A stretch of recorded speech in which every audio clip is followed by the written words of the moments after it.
Did you know that more colour actually makes landscape photos more boring unless you include three important elements? In this video I'm sharing what those three elements are and how you can easily inject them into your landscape photography so you come home from every shoot with unique and interesting photos that you're proud of. But first, it's important to understand why even the most stunning sunrise or sunset won't save a boring photo, and the two reasons it can actually make one worse. So how can awesome conditions possibly make a landscape worse?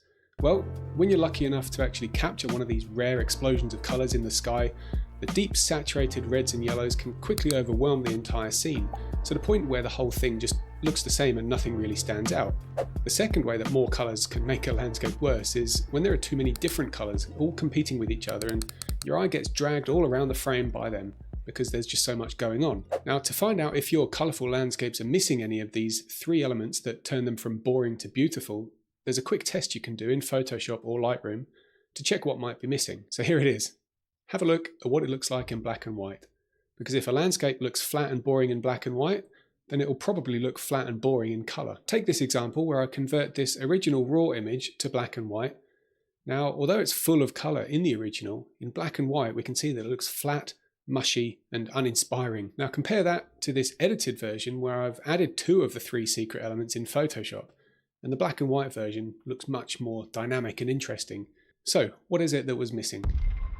When you emphasize the contrast between light and dark areas and you have a strong range of tones in between, then your landscapes will pop more and become even more compelling. Now looking at these two, we can see that the contrast and the tonal range is the clear difference between the two versions, looking at them side by side. Now for this image, I did this in Photoshop, but you can give yourself a head start by thinking about it much earlier in the process, way back when you're capturing a photo to begin with. Now instead of being distracted and attracted to just photographing the stunning colours, study what the light is actually doing rather than where the colours are being displayed. And consider what angle the light's coming from and what objects it hits and what object is lighting up and where the shadows are being cast. And then think about how you can use all of this to make certain elements in the frame pop and stand out. For instance, early in the morning, the light can cast long shadows that add depth and dimension to your scene.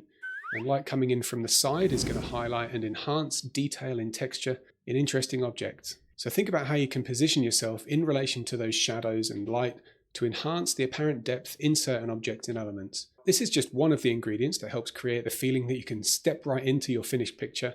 But when it comes to injecting depth into your landscape photos, there's another big challenge which this next point will help you solve. And the challenge is this.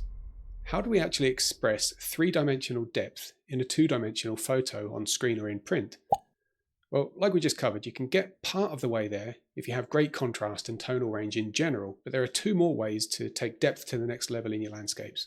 One of them you can do in editing, but if you get it wrong, which I see a lot of, it'll actually make your landscapes more flat and more boring. So I'll show you the right way to edit for depth in just a second, because again, the first way comes much earlier in the process, back when you're composing your scene in the camera. Instead of shooting wide open to capture an entire epic vista, like so many people do, and which is why so many people have similar boring shots that capture everything but show nothing, a simple trick for composing an image with great depth is to consciously place something in the foreground and something in the background.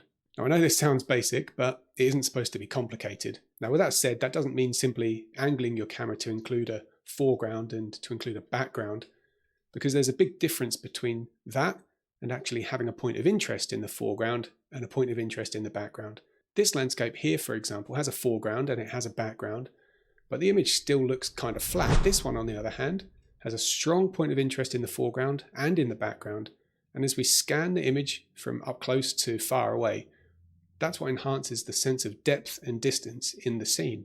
So we'll expand on this more in the third main point later in the video, but first, let's talk about how you can inject depth into a scene in editing. So to demonstrate, let me share a quick little experiment. Now here's a quick sketch I made in Photoshop of three identical mountains using only grey brushes to paint them. So without all the colour, all we have is light and shape. Now let me ask you, which of these three mountains looks further away and which looks closest? Alright, trick question. They all objectively look the same distance because they're all literally identical. But when I make this one here lighter, does it start to look closer or further away? And what happens when I make this one darker along with the foreground? Well, what happens is it seems like it's getting closer to us. This is just a simple demo that eliminates color and uses the basic light and shapes, but it proves the fundamental idea that you can use brightness and contrast to enhance depth and to create distance between things. Now here's a real world example, starting with what I would say is a pretty flat edit. So there's not really any depth to the elements in this image because they're all kind of the same brightness values. Now here's an improved edit that treats the foreground and background elements differently based on their distance and how far away they are. Now there is a lot of crossover between the first point that I shared about light and contrast and this one about depth and distance, because they're both about light. And another crossover is the fact that in good lighting, a lot of this depth and distance will be injected into the photo for you naturally.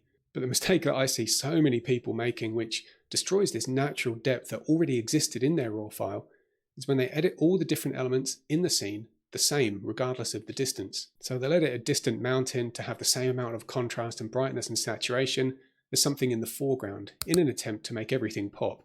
But in giving everything the same light and contrast regardless of distance, the depth is lost and it results in a slightly paradoxical, contrasty but flat image. Now you can have something in the foreground and have something in the background, but unless your composition has this next thing, it could still end up being boring. So this third ingredient of an interesting landscape is probably the most important one of all. So here it is. A landscape photo will be boring if it's not about anything. What on earth does that mean? Well, if someone asks you, what's that a photo of? And your answer is the landscape, then it's probably a boring photo. Now, having a good composition that follows, say, the rule of thirds isn't enough to make it interesting just in and of itself. Pointing the camera in the general direction of an epic vista and lining up the horizon with the rule of thirds is not the same as carefully constructing a composition that has a clear point of interest that tells a story. Now, this is a pretty big topic, and with all the various rules and guidelines of what makes a good composition, it can get a bit overwhelming, but there is a simple trick that you can use to solve this and instantly improve your compositions, even if you normally struggle to see the shot. And you can discover what that is when you watch this next video.